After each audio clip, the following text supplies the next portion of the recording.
Yes, Manu. Yes. Sir sir voice ಕೇಳಿಸ್ತಿದೆಯಾ? Yes, start ಮಾಡಿ. Good evening everyone. Myself Manu Kumar.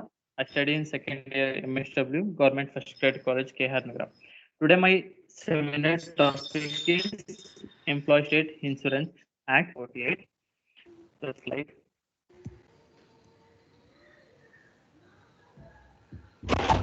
Introduction. The Employee State Insurance Act of 1948 has been enacted with the objective of the securing financial relief in cases of sickness, maternity, and disablement, and for providing medical benefit to employee of factories and establishment and their dependent. So ಮೊದಲಿಗೆ introduction ಅಲ್ಲಿ ನೋಡೋದಾದ್ರೆ ಈ ESI act 1948 ಏನಿದೆ 3 ಆಧಾರಗಳ ಮೇಲೆ ನಾವು ನೋಡ್ತೀವಿ. First one is sickness and maternity and disablement. ಹಲವಾರು ಬೆನಿಫಿಟ್ ಗಳಿಗೆ 3 ಆಧಾರಗಳ ಮೇಲೆ state insurance scheme of India integrated social security scheme tailored to provide social protection and ಅಂತ ಹೇಳಿದ್ರೆ ಎಕನಾಮಿಕ್ ಸೆಕ್ಯೂರಿಟಿ ತುಂಬಾ ಇಂಪಾರ್ಟೆಂಟ್ ಆಗಿರುತ್ತೆ. ಅದ್ರಲ್ಲೂ ಸಹ ಯಾವ್ದ ಈಗ ಎಂಪ್ಲಾಯ್ ವರ್ಕ್ ಮಾಡ್ತಾ ಇರ್ತಾರೆ, ಅವರಿಗೆ ಬರುವಂತಹ ವೇತನ ಆಗಿರ್ಬೋದು ಅಥವಾ ಭತ್ಯೆ ಇರ್ಬೋದು, ಅವರಿಗೆ ತುಂಬಾ ಕಡಿಮೆ ಅನಿಸಿದಾಗ ಸೊ ಪ್ರತಿಯೊಂದು ಆರ್ಗನೈಸೇಷನ್ ಸಂಸ್ಥೆಯಲ್ಲಿ ಹಲವಾರು ಬೆನಿಫಿಟ್ ಗಳು ಸಿಗ್ತಾ ಇದೆ ಅಂದಾಗ ಅದರಲ್ಲೂ ಸಹ ESI ನಾವು ನೋಡ್ತೀವಿ. ಇದು ಸಹ ಪ್ರತಿಯೊಬ್ಬ ಎಂಪ್ಲಾಯ್ ಅಥವಾ ವರ್ಕರ್ಸ್ಗೆ ತುಂಬಾ ಎಕನಾಮಿಕ್ ಸೆಕ್ಯೂರಿಟಿ ಆಗಿ ಮತ್ತೆ ಹೆಲ್ತ್ ಸೆಕ್ಯೂರಿಟಿ ಆಗಿ ತುಂಬಾ ಕಾರ್ಯವನ್ನ ನಿರ್ವಹಿಸುತ್ತೆ ಅಂತ ನೋಡ್ಬೋದು. Next slide. ಹಾಗಾದ್ರೆ ಈ ESI ಆಕ್ಟ್ 1948 ಇದರ ಹಿಸ್ಟಾರಿಕಲ್ ಬ್ಯಾಕ್ ಗ್ರೌಂಡ್ ನೋಡೋದಾದ್ರೆ ಇನ್ಸ್ಟಿಗೇಟೆಡ್ ಬೈ BAP ಅಡಾರ್ಕರ್, ಇವರು 1943 ಅಲ್ಲಿ concept by Joseph Bhore informed to Indian labour conference plus and standing labor committee introduced a bill legislative assembly and November 6th 1946 the workman state insurance bill ಅಂತ ಹೇಳಿ first ಪರಿಗಣಿಸಲಾಗ್ತದೆ. Then passed on April 2 1948 ಅಲ್ಲಿ ನಾವು ನೋಡ್ತೀವಿ. Named change to employee state insurance by select committee. So ಆ ನಂತರದಲ್ಲಿ ಇದು 2010 ಸಹ ತಿದ್ದುಪಡಿಗಳನ್ನ ಬದಲಾವಣೆಗಳನ್ನ ಪಡ್ಕೊಂಡು ಬಂದಿದೆ. ಈಗ ನಾವು ಪ್ರಸ್ತುತದಲ್ಲಿ ನೋಡೋದಾದ್ರೆ ಎಂಪ್ಲಾಯ್ ಸ್ಟೇಟ್ ಇನ್ಶೂರೆನ್ಸ್ ಆಕ್ಟ್ ಆಗಿ ನಾವು ನೋಡ್ತೀವಿ. The next slide. Employ state insurance act 1948. The main objective of this act ಅಂತ ಹೇಳಿದ್ರೆ 3 ಅಂಶಗಳ ಆಧಾರದ ಮೇಲೆ ನಾವು ಪ್ರಮುಖವಾಗಿ ನೋಡ್ತೀವಿ. To provide pattern benefit to employ in case of sickness, maternity and disablement. 3 ಆಧಾರಗಳ ಮೇಲೆ ನಾವು ಈ ಎಂಪ್ಲಾಯ್ ಸ್ಟೇಟ್ ಇನ್ಶೂರೆನ್ಸ್ ಆಕ್ಟ್ ಅನ್ನ ಯಾವ ರೀತಿ ಅಪ್ಲೈ ಆಗುತ್ತೆ, ಯಾವ ರೀತಿ ಸಪೋರ್ಟ್ ಆಗಿ ನಿಲ್ಲುತ್ತೆ, ನೆಕ್ಸ್ಟ್ ಇದರ ಕಾರ್ಯಗತಗಳನ್ನ ನಾವು ನೋಡ್ತೀವಿ. To provide economic security to provide people who work in certain factories and establishment.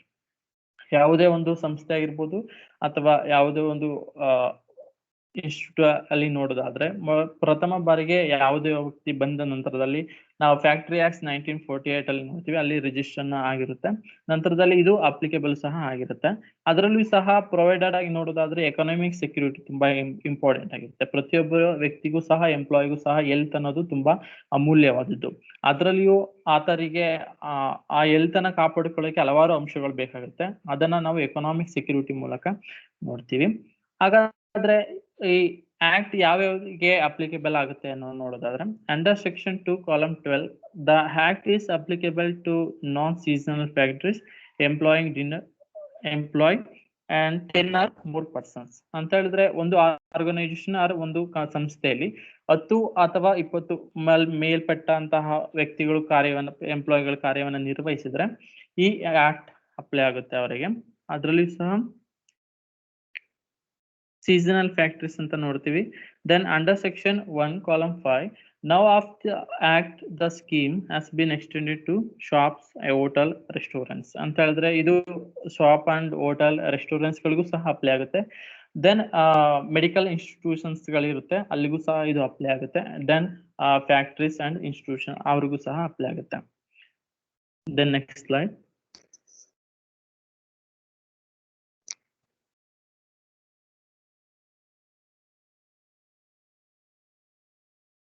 Next slide.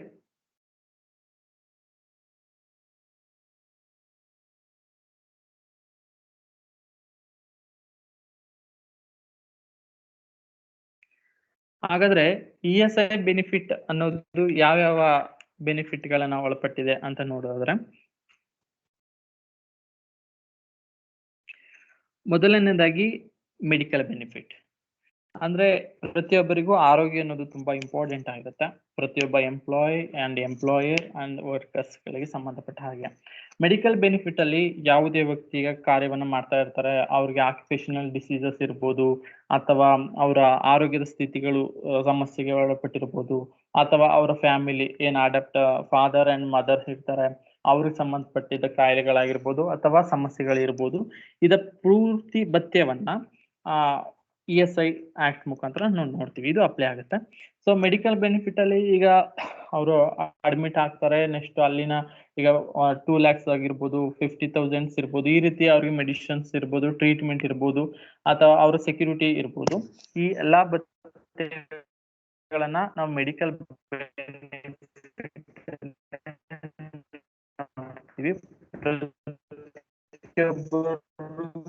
Maternity benefit ತುಂಬಾ ಇಂಪಾರ್ಟೆಂಟ್ ಆದಂತಹ ಒಂದು ಕಾನ್ಸೆಪ್ಟ್. ಯಾಕಂದ್ರೆ ಪ್ರತಿಯೊಂದು ಆರ್ಗನೈಸೇಷನ್ ಅಂಡ್ ಪ್ರತಿಯೊಂದರಲ್ಲಿ ಸಹ ಮಹಿಳೆಯರು ಸಹ ಕಾರ್ಯವನ್ನು ನಿರ್ವಹಿಸ್ತಾ ಇರ್ತಾರೆ. ಇವ್ರು ಏನಾಗುತ್ತೆ ಅಂತ ಹೇಳಿದ್ರೆ ಮೆಟರ್ನಿಟಿ ಲೀವ್ ಅನ್ನ ತಗೊಂತಾರೆ. ಅಂದ್ರೆ 6 months ಅವ್ರಿಗೆ ಏನ್ ಲೀವ್ ಇದೆ ವಿತ್ ವೇಜಸ್ ಮುಖಾಂತರ ಅವರಿಗೆ ಲೀವ್ ಅನ್ನ ಕೊಡಲಾಗ್ತದೆ.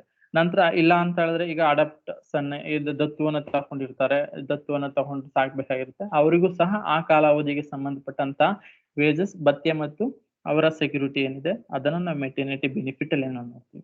ದೆನ್ ಸಿಕ್ನೆಸ್ ಬೆನಿಫಿಟ್ ಅಂತ ಹೇಳಿದ್ರೆ ಈಗ ಯಾವುದೇ ಎಂಪ್ಲಾಯ್ ಈಗ ಯಾವುದೇ ಒಂದು ಕಾಯಿಲೆಗೆ ತುತ್ತಾಗಿರ್ತಾರೆ, ಅಥವಾ ಡೆಂಗ್ಯೂ ಇರ್ಬೋದು, ಮಲೇರಿಯಾ ಇರ್ಬೋದು, ಬೇರೆ ಡಿಸೀಸಸ್ ಸಂಬಂಧಪಟ್ಟ ಹಾಗೆ ಅವರು ತುತ್ತಾಗಿರ್ತಾರೆ, ಅವರಿಗೆ 15 ಅಥವಾ 20 ದಿನಗಳ ನಂತರ ಅಷ್ಟು ಆ ಕಾಲಾವಧಿ ಅವರಿಗೆ ರೆಸ್ಟ್ ಬೇಕಾಗಿರುತ್ತೆ ಅಥವಾ ಟ್ರೀಟ್ಮೆಂಟ್ ಬೇಕಾಗಿರುತ್ತೆ. ಅವರು ಕಾರ್ಯಕ್ಕೆ ಬಂದು ಕಾರ್ಯನಿರ್ವಹಿಸಕ್ಕೆ ಆಗುವುದಿಲ್ಲ. ಈ ಸಮಯದಲ್ಲಿ ಅವರಿಗೆ ರಜೆ ಮತ್ತು ವೇತನವನ್ನ ನೀಡುವಂತದ್ದಾಗಿರುತ್ತೆ.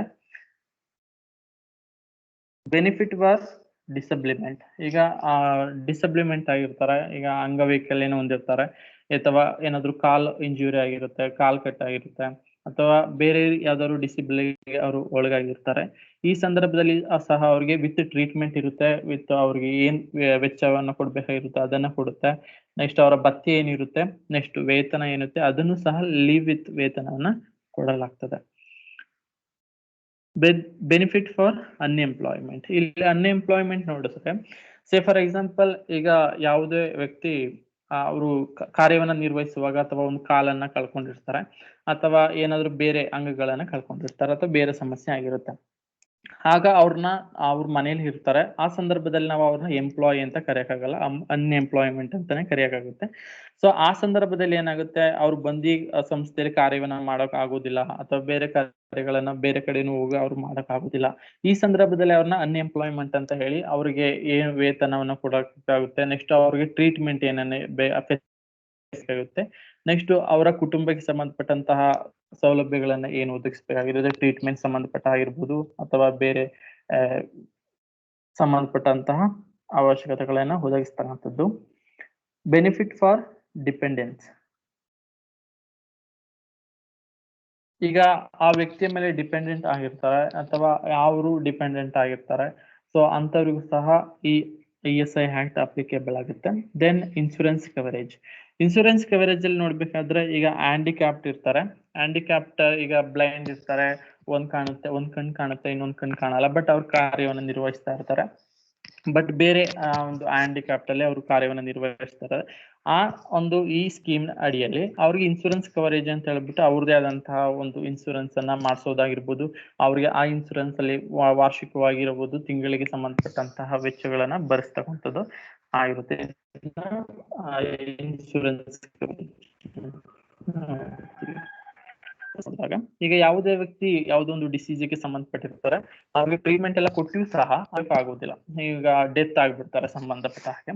ಈಗ ಆ ಸಂದರ್ಭದಲ್ಲಿ ಡೆತ್ ಆದಾಗ ಅವ್ರಿಗೆ ಅಂತ್ಯ ಸಂಸ್ಕಾರ ಅಂತ ಹೇಳ್ಬಿಟ್ಟು ಅವ್ರಿಗೆ 15,000ವನ್ನ ESI ಕಡೆಯಿಂದ ಕೊಡಲಾಗ್ತದೆ. ಇದು ಪ್ರತಿಯೊಂದು ಎಂಪ್ಲಾಯರ್ಗೆ ಸಹ ಸಂಬಂಧಿಸಿರುತ್ತೆ. ಸರ್ ಸ್ಲೈಡ್ ಚೇಂಜ್ ಆಯ್ತು.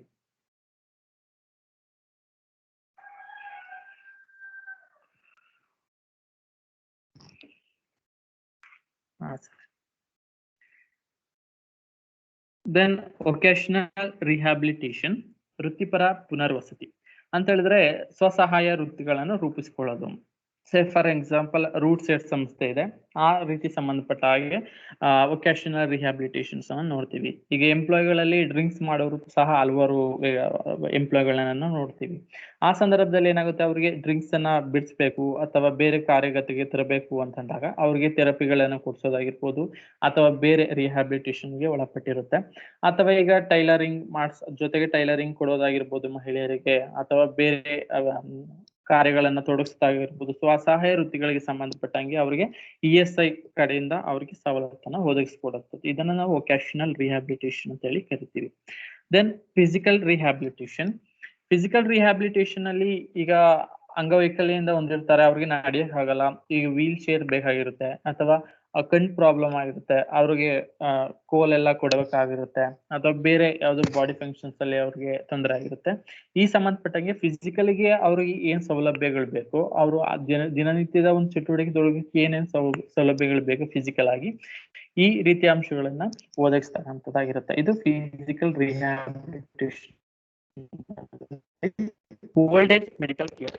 ಓಲ್ಡ್ ಏಜ್ ಮೆಡಿಕಲ್ ಕೇರ್ ಅಲ್ಲಿ ಬಂದಾಗ ಎಂಪ್ಲಾಯ್ ಇರ್ತಾರೆ, ಎಂಪ್ಲಾಯ್ ರಿಜಿಸ್ಟರ್ ಆಗಿರ್ತಾರೆ, ESI ಆಕ್ಟ್ ಅಲ್ಲಿ ಅವರು ರಿಜಿಸ್ಟರ್ ಆಗಿರ್ತಾರೆ. ಬಟ್ ಅವರ ಏನ್ ತಂದೆ ಓಲ್ಡ್ ಏಜ್ ಅಲ್ಲಿ ಇರ್ತಕ್ಕಂಥ ತಂದೆ ತಾಯಿ ಇರ್ತಾರೆ, ಅವ್ರು ದಿನನಿತ್ಯವಾಗಿ ಹಾಸ್ಪಿಟ್ಲಿಗೆ ಆರೋಗ್ಯಕ್ಕೆ ಹೋಗಿರ್ಲೇಬೇಕಾಗುತ್ತೆ. ಈಗ BP ಶುಗರ್ ಇರ್ಬೋದು, ಅಥವಾ ಬೇರೆ ಟ್ರೀಟ್ಮೆಂಟ್ ಇರ್ಬೋದು, ಅಥವಾ ಅಪೆಂಡಿಸ್ ಈ ತರ ಮುಂತಾದ ಕಾಯಿಲೆಗಳ ಸಂಬಂಧಪಟ್ಟಿರೋ ಇರ್ತಾರೆ, ಅಥವಾ ವಾರಕ್ಕಾಗಿರ್ಬೋದು ತಿಂಗಳಿಗಾಗಿರ್ಬೋದು ಅವ್ರು ಏನ್ ಮಾಡ್ಬೇಕಾಗುತ್ತೆ, ಹಾಸ್ಪಿಟ್ಲಿಗೆ ಭೇಟಿಯನ್ನ ಮಾಡಬೇಕಾಗುತ್ತೆ. ಸೊ ಇವರು ಚೆನ್ನಾಗಿದ್ದು ಆ ನಂತರದಲ್ಲಿ ಇವರ ಒಂದು ಏನ್ ESI ಆಕ್ಟ್ ಏನಾಗುತ್ತೆ ಅವರ ತಂದೆ ಮತ್ತು ತಾಯಿಗೆ ಒಳಪಟ್ಟಿರುತ್ತೆ. ಅವರು ಸಹ ಏನಾಗಿರ್ಬೋದು ಈ ESI ನ ಆಕ್ಟ್ ನಲ್ಲಿ ಬರ್ತಕ್ಕಂಥ ಬೆನಿಫಿಟ್ ಗಳನ್ನ ಪಡ್ಕೋಬಹುದು. ಇದನ್ನ ನಾವು ಓಲ್ಡ್ ಏಜ್ ಮೆಡಿಕಲ್ ಕೇರ್ ಅಂತ ಹೇಳಿ ಕರಿತೀವಿ. ಇಷ್ಟು benefit of ESI. Then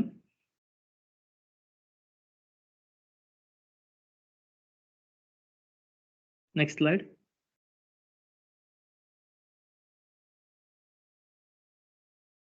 ESI ಅಲ್ಲಿ ಪ್ರಮುಖವಾದ ಘಟ್ಟ ಅಂತ ಹೇಳಿದ್ರೆ corporation, standing committee and medical benefit council section 3 ಅಲ್ಲಿ ನೋಡ್ತೀವಿ. ಸರ್ ಸ್ಲೈಡ್ ಚೇಂಜ್ ಆಗಿದೆ. Sir corporation, standing committee and medical benefit council ಇದನ್ನ ಸೆಕ್ಷನ್ 3 ಅಲ್ಲಿ ನಾವು ನೋಡ್ತೀವಿ. ಕಾರ್ಪೊರೇಷನ್ ಮತ್ತೆ ಸ್ಟ್ಯಾಂಡಿಂಗ್ ಕಮಿಟಿ ಮತ್ತೆ ಮೆಡಿಕಲ್ ಬೆನಿಫಿಟ್ ಕೌನ್ಸಿಲ್ ಅನ್ನೋದು ಏನಕ್ಕೆ ಬೇಕು? ಈಗ ಯಾವ್ದಾದ್ರು ಒಂದು ಕಾಯ್ದೆಯನ್ನ ಜಾರಿಗೊಳಿಸ್ತಾ ಇದೆ, ಆ ಕಾಯ್ದೆ ನಡೀತಾ ಇದೆ ಅಂತಂದ್ರೆ ಆಡಳಿತಾತ್ಮಕ ವೃಂದದು ಸಹ ತುಂಬಾ ಇಂಪಾರ್ಟೆಂಟ್ ಆಗಿರುತ್ತೆ. ಈಗ ಆಡಳಿತಾತ್ಮಕ ಇಲ್ದೇನೆ ಆ ಆಕ್ಟ್ ಅನ್ನ ಯಾವ ರೀತಿ ಅಪ್ಲಿಕೇಬಲ್ ಮಾಡ್ಬೇಕಾಗುತ್ತೆ, ನೆಕ್ಸ್ಟ್ ಅದು ಯಾವ ರೀತಿ ಕಾರ್ಯವನ್ನ ನಿರ್ವಹಿಸ್ತಿದೆ ಅನ್ನೋದು ಗೊತ್ತಾಗಲ್ಲ. ಈ ರೀತಿಯ ವಿಷಯಗಳನ್ನ ಚರ್ಚೆ ಮಾಡೋದಾಗಿರ್ಬೋದು, ಅದನ್ನ ಅಪ್ಲಿಕೇಬಲ್ ನೋಡೋದಾಗಿರ್ಬೋದು, ಅಥವಾ ಫೆಸಿಲಿಟೀಸ್ ಒದಗಿಸೋದಾಗಿರ್ಬೋದು, ಅದು ಯಾವ ರೀತಿ ಕಾರ್ಯಗತವನ್ನ ನಿರ್ವಹಿಸ್ತಾ ಇದೆ ಅನ್ನೋ ಎಲ್ಲಾ ಅಂಶಗಳನ್ನ ESI ಅಡಿಯಲ್ಲಿ corporation and standing committee and medical benefit council ಅಲ್ಲಿ ನಾವು ನೋಡ್ತೀವಿ. ಹಾಗಾದ್ರೆ ಹೂ ವಿಲ್ ಎಸ್ಟಾಬ್ಲಿಷ್ ಅಂತ ಹೇಳಿದ್ರೆ central government by notification in the gazette. Then purpose of establishing ESI, the administration of the scheme of employee state insurance and accordance with the provisions of this act ಅಂತ ಹೇಳಿದ್ರೆ ಉದ್ದೇಶ ಏನಂತ ಹೇಳಿದ್ರೆ ಹಲವಾರು provisions ಗಳನ್ನ, ಹಲವಾರು ಅವಕಾಶಗಳನ್ನ, ಹಲವಾರು ಉಪಯುಕ್ತವಾದಂತಹ ಮೂಲ್ಯಗಳನ್ನ ಒದಗಿಸ್ತಕ್ಕಂತಹ ಒಂದು ಉದ್ದೇಶದ ಅಡಿಯಲ್ಲಿ ಈ ಕಾರ್ಪೊರೇಷನ್ ಮತ್ತೆ standing committee and medical benefit council ಅನ್ನ ನಾವು ನೋಡ್ತೀವಿ. Then next slide. Constitution corporation. ಈ ಕಾರ್ಪೊರೇಷನ್ ನಲ್ಲಿ ಆಡಳಿತಾತ್ಮಕವಾಗಿ ಯಾರ್ಯಾರು ಬರ್ತಾರೆ, ನೆಕ್ಸ್ಟ್ ಅವರ ಕಾಲಾವಧಿ ಯಾವ ರೀತಿ ಇರುತ್ತೆ, ಅವರ ಕಾರ್ಯಗತಗಳು ಯಾವ ರೀತಿ ಇರುತ್ತೆ ಅನ್ನೋದಾದ್ರೆ ಮೆಂಬರ್ಸ್ ಆಫ್ ESI ಚೇರ್ಮನ್ ಇರ್ತಾರೆ, ವೈಸ್ ಚೇರ್ಮನ್ ಇರ್ತಾರೆ, and not more than 5 persons ಇರ್ತಾರೆ. Then 1 person from each state, ಪ್ರತಿಯೊಂದು ಸ್ಟೇಟ್ ಅಲ್ಲೂ ಸಹ ಒಬ್ಬೊಬ್ಬರು ಆಗಿ ಆಯ್ಕೆ ಆಗಿರ್ತಾರೆ. Then 1 person to representative the UT and union territories ಅಂತ ಹೇಳಿ ನಾವು ನೋಡ್ತೀವಿ. ಇಷ್ಟನ್ನ ನಾವು ಸೆಂಟ್ರಲ್ ಗವರ್ನಮೆಂಟ್ ಅಲ್ಲಿ ನಾವು ನೋಡ್ತೀವಿ. ಇವರ ಒಂದು ಆಡಳಿತಾತ್ಮಕ ಯಾವ ರೀತಿ ಇರುತ್ತೆ ಅಂತ ಹೇಳಿದ್ರೆ ಈ 5 ಪಾಯಿಂಟ್ಸ್ ಅಲ್ಲಿ ಈಗ ನನ್ನ ಡ್ಯೂಟೀಸ್ ಏನಿದೆ ಅದು ನಿರಂತರವಾಗಿ ನಡೀತಾ ಇದ್ರೆ, ಚೆನ್ನಾಗಿ ಫೋಕಸ್ ಅನ್ನ ಮಾಡ್ತಾ ಇದ್ರೆ, ಕೇಸಸ್ ಎಲ್ಲ ಯಾವ ರೀತಿ ಹ್ಯಾಂಡಲ್ ಆಗ್ತಾ ಇದೆ, ನೆಕ್ಸ್ಟ್ ಈ ರೀತಿ ಎಲ್ಲಾ ಅಂಶಗಳ ಆಧಾರದ ಮೇಲೆ ಮತ್ತೆ ಇವ್ರು ಏನಾಗ್ಬೋದು, ಮತ್ತೆ ಎಲೆಕ್ಷನ್ ಅಲ್ಲಿ ಬಂದು ಕಾರ್ಯವನ್ನು ನಿರ್ವಹಿಸಬಹುದು ಅಥವಾ ಬೇರೆ ಹೋಗ್ಬೋದು. ಮುಖಾಂತರ ಇವರನ್ನ ನೇಮಕಾತಿಯನ್ನ ಮಾಡಲಾಗ್ತದೆ. ಇದು ಸೆಂಟ್ರಲ್ ಗವರ್ನಮೆಂಟ್ ಸಂಬಂಧಪಟ್ಟಿದ್ದಾಗಿರುತ್ತೆ. Then 10% representative employees and 10% representative and employer, ಇವರನ್ನ 4 years ಆಗಿ ಆಯ್ಕೆ ಮಾಡಲಾಗ್ತದೆ. 4 years ನಂತರದಲ್ಲಿ ಕಾರ್ಯವನ್ನ ನಿರ್ವಹಿಸಬೇಕಾದ್ರೆ ಮತ್ತೆ ಎಲೆಕ್ಷನ್ ಆಗಿರ್ಬೋದು, ರೀಕೌಂಟಿಂಗ್ ಅಲ್ಲಿ ಇವರನ್ನ ಅಪಾಯಿಂಟ್ ಮಾಡಬೇಕಾಗುತ್ತೆ. Then 2% representative the medical professional ಅಂತ ಹೇಳಿದ್ರೆ, ಮೆಡಿಕಲ್ ಪ್ರೊಫೆಷನಲ್ ಯಾರ್ಯಾರು ಇರ್ತಾರೆ ಅವರು ಸಹ 2 ನೇಮಕಾತಿಯನ್ನು ಹೊಂದಿರ್ತಾರೆ. 3 members of parliament of whom 2 shall be Lok Sabha and 1 shall be to Rajya Sabha. ಲೋಕಸಭೆ ಏನಿದೆ ಅದರಲ್ಲೂ ಸಹ 2 ನೇಮಕವನ್ನ ಆಗಿರ್ತಾರೆ, ಮತ್ತೆ ರಾಜ್ಯಸಭಾದಲ್ಲಿ ಸಹ 1 ಆಯ್ಕೆಯನ್ನ ಆಗಿರ್ತಾರೆ ಪಾರ್ಲಿಮೆಂಟ್ ಕಡೆಯಿಂದ. Then director of general of the corporation, ಇವರು ಸಹ 4 ವರ್ಷಕ್ಕೆ ನೇಮಕವನ್ನ ಹೊಂದಿರ್ತಾರೆ. 4 ವರ್ಷದ ನಂತರದಲ್ಲಿ ಮತ್ತೆ ಎಲೆಕ್ಷನ್ ಆಗಿರ್ಬೋದು, ಮತ್ತೆ ನೇಮಕಾತಿಯನ್ನ ಪಡ್ಕೋಬಹುದಾಗಿರುತ್ತೆ. Constitution of standing committee section 8, ಇಲ್ಲಿ ಯಾವ ರೀತಿ ಮೆಂಬರ್ಸ್ ಗಳು ಬರ್ತಾರೆ, ಆಡಳಿತಾತ್ಮಕ ಯಾವ ರೀತಿ ಇದೆ ಅಂತ ಹೇಳಿದ್ರೆ, ಫಸ್ಟ್ ಒನ್ ಚೇರ್ಮನ್ ಇರ್ತಾರೆ. The director general health service ಅಂದ್ರೆ ಸೆಂಟ್ರಲ್ ಗವರ್ನಮೆಂಟ್ ಅಪಾಯಿಂಟ್ ಮಾಡಿರುತ್ತೆ ಇವ್ರನ್ನು ಸಹ. Then medical commissioner of the corporation, 1 member representative from each state and state government ಅಲ್ಲಿ ಆಯ್ಕೆ ಆಗಿರ್ತಾರೆ. ದೆನ್ 3 members ರೆಪ್ರೆಸೆಂಟೇಟಿವ್ ಎಂಪ್ಲಾಯರ್ ಗಳಿರ್ತಾರೆ, 3 ಜನ. Then 3 members representative employee. Then 3 members, so 1 shall be women representative medical professional ಇರ್ತಾರೆ. ಇವ್ರೆ medical ಒಟ್ಟು 3 ಜನರಲ್ಲಿ ಒಬ್ಬ ಲೇಡಿ ಅಂತೂ ಮೆಡಿಕಲ್ ಪ್ರೊಫೆಷನಲ್ ಕಡ್ಡಾಯವಾಗಿ ಇರಲೇಬೇಕು. ಇದು ನಿಯಮವಾಗಿ ಸಹ ಇರುತ್ತೆ. ಇದನ್ನು ಸಹ ಸೆಂಟ್ರಲ್ ಗವರ್ನಮೆಂಟ್ ನಿರ್ಧರಿಸುತ್ತೆ. ಮತ್ತೆ ಇವರ ಕಾಲಾವಧಿ ಏನಾಗಿರುತ್ತೆ ಅಂತ ಹೇಳಿದ್ರೆ 4 ವರ್ಷಕ್ಕೆ ಸಂಬಂಧಪಟ್ಟಿರುತ್ತೆ. ನಂತರದಲ್ಲಿ ಅದೇ ಹೇಳಿದ ಹಾಗೆ 4 ವರ್ಷದ ನಂತರದಲ್ಲಿ ಮತ್ತೆ ಇವರು ಕಾರ್ಯವನ್ನು ನಿರ್ವಹಿಸಬೇಕು, ಕಾರ್ಯಗತ ಚೆನ್ನಾಗಿದೆ ಅನ್ನೋದಾದ್ರೆ ಮತ್ತೆ ಎಲೆಕ್ಷನ್ ಮುಖಾಂತರ ಇವರನ್ನ ನೇಮಕಾತಿ ಮಾಡ್ಕೋಬಹುದು. Then next slide. Duties of medical benefit council section 22. Advise ಅಂತ ಹೇಳಿದ್ರೆ ಸಲಹೆಯನ್ನ ನೀಡೋದು. ಯಾವ ರೀತಿ ಸಲಹೆಯನ್ನ ನೀಡ್ತಾರೆ, ESI ಗೆ ಯಾವ ರೀತಿ ಈ ಸಲಹೆಯನ್ನ ನೀಡಬಹುದಾಗಿರುತ್ತೆ ಅಂದ್ರೆ ಕಾರ್ಪೊರೇಷನ್ ಅಲ್ಲಿ ಅಂತ ನೋಡೋದಾದ್ರೆ, the corporation and standing committee on matters relating to the administration of medical benefit, the certification for purpose after grant of benefits and other connected matters ಅಂತ ಹೇಳಿದ್ರೆ ಮೆಡಿಕಲ್ ಬೆನಿಫಿಟ್ ಯಾವ ರೀತಿ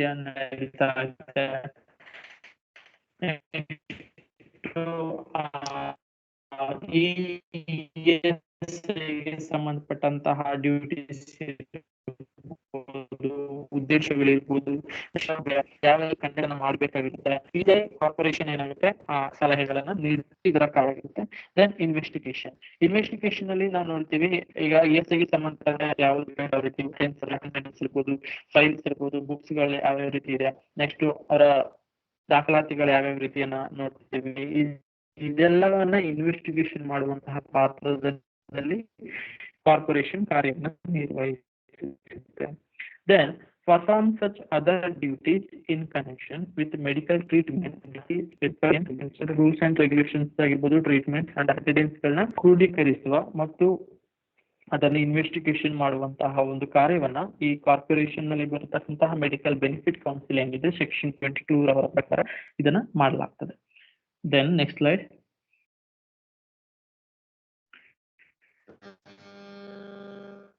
ESI fund ನೋಡೋದಾದ್ರೆ ESI fund section all contribution paid on behalf of ESI should be paid into a fund called the Employee State Insurance Fund, which shall be held and administered by the corporation for the purpose of this act.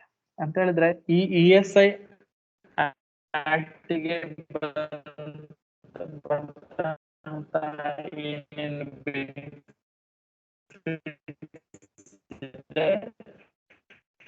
ಅದನ್ನ corporation ಅಡಿಯಲ್ಲಿ ESI fund ಆಗಿ ನಾವು ನೋಡ್ತೀವಿ.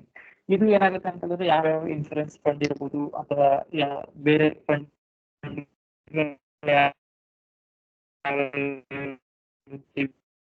Benefit ಗೆ ಸಂಬಂಧಪಟ್ಟ ಉದ್ದೇಶಗಳನ್ನು ಒಳಗಿರುತ್ತೆ. Next slide sir. Next slide.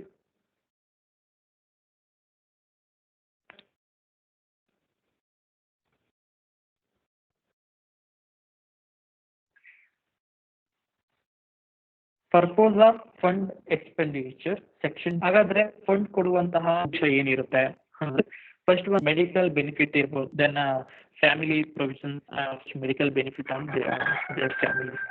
Medical treatment ಏನಾಗಿರುತ್ತೆ, ಎಂಪ್ಲಾಯಿಗೆ ಸಂಬಂಧಪಟ್ಟಾದಂತಹ ಟ್ರೀಟ್ಮೆಂಟ್. ಈಗ ಆಸ್ಪತ್ರೆಯ ವೆಚ್ಚ ಏನ್ ಧರಿಸಬೇಕಾಗಿರುತ್ತೆ, ನೆಕ್ಸ್ಟ್ ಅದರ ಸೌಲಭ್ಯಗಳಿರ್ಬೋದು. ಎಂಪ್ಲಾಯ್ ಮತ್ತು ಅವರ ಫ್ಯಾಮಿಲಿಗೆ ಸಂಬಂಧಪಟ್ಟಾಗ ನಾನು ಆಗಲೇ ಹೇಳಿದೆ ಓಲ್ಡ್ ಏಜ್ ಅಂತ ಹೇಳಿದೆ, ಅಂದ್ರೆ ಅವರ ಅಪ್ಪ ಅಮ್ಮ ಯಾರ್ಯಾರು ಇರ್ತಾರೆ ಅವರಿಗೆ ಸಂಬಂಧಪಟ್ಟಂತಹ ಟ್ರೀಟ್ ಈ ರೀತಿಯಾಗಿ ಈ ಫಂಡ್ ನ ಅವ್ರಿಗೆ ಕೊಡ್ತಾರೆ. ಇದು ಮೊದಲ ಉದ್ದೇಶ ಇರುತ್ತೆ, ಅಂದ್ರೆ ಮೆಡಿಕಲ್ ಟ್ರೀಟ್ಮೆಂಟ್, ಆರೋಗ್ಯದ ಸಮಸ್ಯೆಗೆ ಸಂಬಂಧಪಟ್ಟ. ದೆನ್ ಪೇಮೆಂಟ್ ಆಫ್ ಸ್ಯಾಲರಿ ಅಂತ ಹೇಳಿದ್ರೆ ಲೀವ್ ಅಲೋವೆನ್ಸ್ ಇರ್ಬೋದು, leave and joining time allowance and travelling payment of fees and allowance to members to the corporation, the standing committee and the medical benefit council regional board. Then payment of fees allowance ಏನಿರುತ್ತೆ, ಮತ್ತೆ members corporation ಸಂಬಂಧಪಟ್ಟಿದ್ದ standing committee ಇರುತ್ತೆ, ಮತ್ತೆ medical benefit council ಇರುತ್ತೆ and regional board. ಈ ಉದ್ದೇಶಗಳನ್ನ ಈ ESI fund ಒಳಗೊಂಡಿರುತ್ತೆ. Then payment of charges and leave and joining time allowance and traveling and compensation allowance, pension, etc.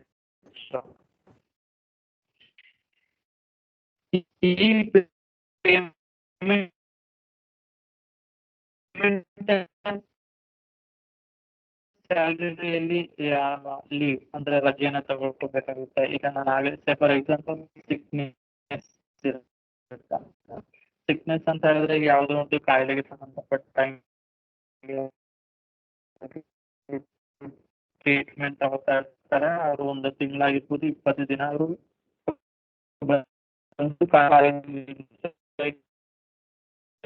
ಹಾಕೋದಿಲ್ಲ. ಆ ಸಮಯದಲ್ಲಿ ಅವ್ರಿಗೆ ಲೀವ್ ಉಳಿದವ್ರಿಗೆಲ್ಲ ಕೇಳಿಸ್ತಾ ಇದೆಯಾ? ಹಲೋ, ಆ ಲೀವ್ ಅನ್ನ ಜೊತೆಗೆ ಆ ಸಮಯದಲ್ಲಿ ಕಾರ್ಯಗಳನ್ನ ಮಾಡಿರೋದಿಲ್ಲ, ಆ ಸಮಯದಲ್ಲಿ ಅವರಿಗೆ ಸ್ಯಾಲರಿ ಸೊ ಆ ಕಾರಣವಾಗಿ ಅವರಿಗೆ ಲೀವ್ ಮತ್ತೆ ಅವ್ರ ಪೇಮೆಂಟ್ ಏನಿದೆ ಅದನ್ನು ಸಹ ಬರ್ಸುವಂತಹ ಕಾರ್ಯ ಉದ್ದೇಶ ಆಗಿರುತ್ತೆ. Then joining time and allowance. ಈಗ ಯಾವುದೋ ಒಂದು ಕಾರ್ಯಕ್ಕೆ ಸೇರ್ಪಡೆಯನ್ನು ಹೊಂದಿರಬೇಕಾಗಿರುತ್ತೆ, ಇಷ್ಟು ಪರ್ಪಸ್ ಆಫ್ ಫಂಡ್ ಅಲ್ಲಿ ನೋಡ್ತೀವಿ. ದೆನ್ ಎಸ್ಟಾಬ್ಲಿಷ್ಮೆಂಟ್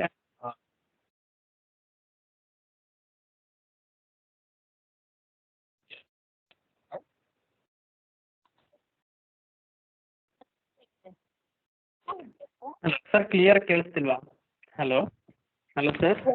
ಹಲೋ ಮನು, ಕೇಳಿಸ್ತಿಲ್ಲ ಕಣೋ, ಫುಲ್ಲು ಬ್ರೇಕ್ ಆಗ್ತಿದೆ ವಾಯ್ಸು. ಹೌದೌದು, ತುಂಬಾ ಬ್ರೇಕ್ ಆಗ್ತಾ ಇದೆ.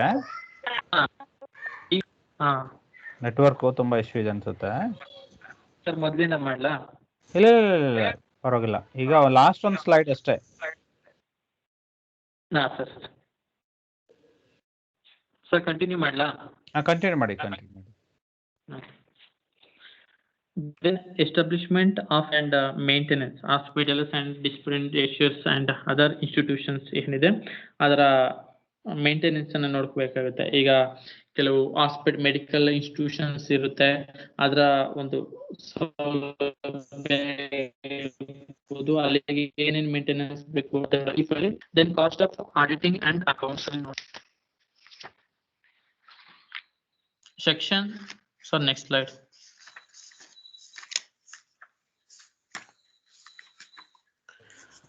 Section 34 Audit of ESIC done by Comptroller and Auditor General of India.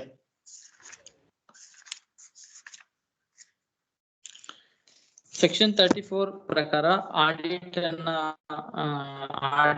of General of India ಏನಿರ್ತಾರೆ ಇವರನ್ನ ನಡೆಸ್ತಕ್ಕಂಥದ್ದು. ಹಲೋ, ಹೇಳು ಮನು, ಕೇಳಿಸ್ತಿದೆ.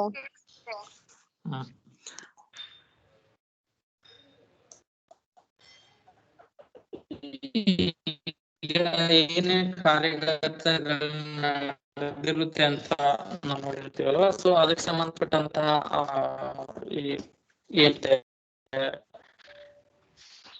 ಸ್ಲಿಪ್ ಇರ್ಬೋದು ಅಥವಾ ಟ್ರೀಟ್ಮೆಂಟ್ ಸಂಬಂಧಪಟ್ಟಂತಹ ವೆಚ್ಚಗಳ ಒಂದು ತನಿಖೆ ಇರ್ಬೋದು, ಈ ಎಲ್ಲವನ್ನ ಆಡಿಟ್ ಮಾಡ್ತಕ್ಕಂಥ ಕಾರ್ಯ ಆಗಿರುತ್ತೆ. 36 ಅಲ್ಲಿ ನೋಡೋದಾದ್ರೆ the annual report and reports and corporation shall be placed before parliament.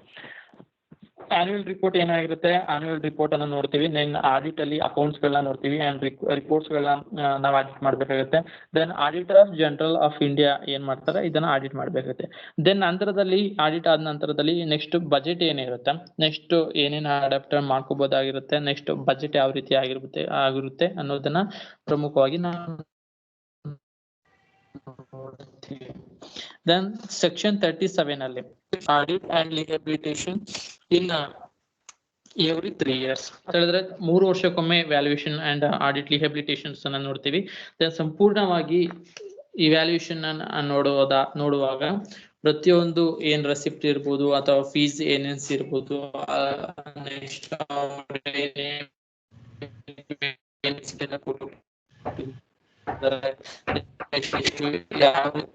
Attendance ಇದೆ, ರಿಪೋರ್ಟ್ಸ್ ಏನಿದೆ,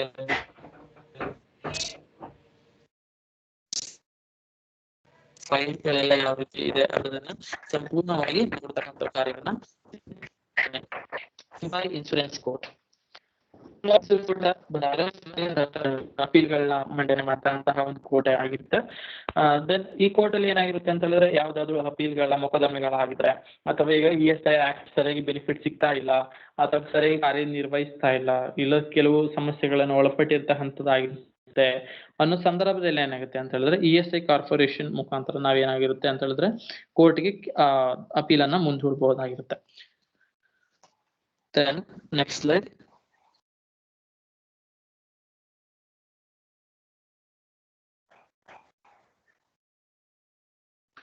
ಒಟ್ಟಾರೆ ಕನ್ಕ್ಲೂಷನ್ ನೋಡೋದಾದ್ರೆ ESI ಆಕ್ಟ್ 1948 ಕನ್ಕ್ಲೂಷನ್ ನೋಡೋದಾದ್ರೆ ಒಟ್ಟಾರೆಯಾಗಿ ESI ಬೆನಿಫಿಟ್ ಅನ್ನೋದು ಒಬ್ಬ ವ್ಯಕ್ತಿಯ ಎಕನಾಮಿಕ್ ಸೆಕ್ಯೂರಿಟಿ ಆಗಿರ್ಬೋದು, ಅವನ ಜೀವನದ ಕೆಲವು ಸಮಸ್ಯೆಗಳಿಗೆ, ಆರೋಗ್ಯ ಸಮಸ್ಯೆ ಆಗಿರ್ಬೋದು, ಆರ್ಥಿಕ ಸಮಸ್ಯೆಗಳನ್ನ ಮತ್ತು ಒಂದು ಸಂಸ್ಥೆಯ ಅಭಿವೃದ್ಧಿಗೆ ಕಾರ್ಯವನ್ನ ನಿರ್ವಹಿಸುತ್ತೆ ಅಂತ ನಾವು ಹೇಳ್ಬೋದು. ತುಂಬಾ ಪ್ರಮುಖವಾದಂತಹ ಒಂದು ಕಾನ್ಸೆಪ್ಟ್ ಆಗಿರುತ್ತೆ ESI ಆಕ್ಟ್. Then reference.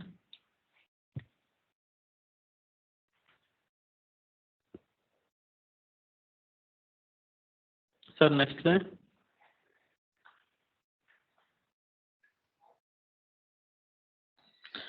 ನಾನು ESI ಆಕ್ಟ್ 1948 ಇದನ್ನ ರೆಫರೆನ್ಸ್ ಮಾಡಿರೋದು ಟ್ಯಾಕ್ಸ್ಮನ್ ಲೇಬರ್ ಲಾ ಬುಕ್ಸ್ ಇದೆ, ಆ ಬುಕ್ಸ್ ನ ರೆಫರ್ ಮಾಡಿದ್ದೀನಿ. ಸರ್ ಡಿಸ್ಪ್ಲೇ ಕಾಣ್ತಾ ಇಲ್ಲ, ವೈಟ್ ಕಾಣ್ತಾ ಇದೆ. ಸರ್ ಮತ್ತೆ ಗೂಗಲ್ ಅಲ್ಲಿ ನೋಡೋದಾದ್ರೆ ಈ ಲಿಂಕ್ ಮುಖಾಂತರ ನಾನು ಇನ್ಫಾರ್ಮೇಶನ್ ತಗೊಂಡಿದ್ದೀನಿ. ದೆನ್ ಯೂಟ್ಯೂಬ್ ಅಲ್ಲೂ ಸಹ ಈ ಲಿಂಕ್ ಇದೆಲ್ಲ, ಎಂಪ್ಲಾಯ್ ಸ್ಟೇಟ್ ಇನ್ಶೂರೆನ್ಸ್ ಆಕ್ಟ್ 1948 ಈ ಇನ್ಫಾರ್ಮೇಶನ್ ಈ ಲಿಂಕ್ ಮುಖಾಂತರ ಇನ್ಫಾರ್ಮೇಶನ್ ಕಲೆಕ್ಟ್ ಮಾಡಿದ್ದೀನಿ. Then thank you all. Thank you sir.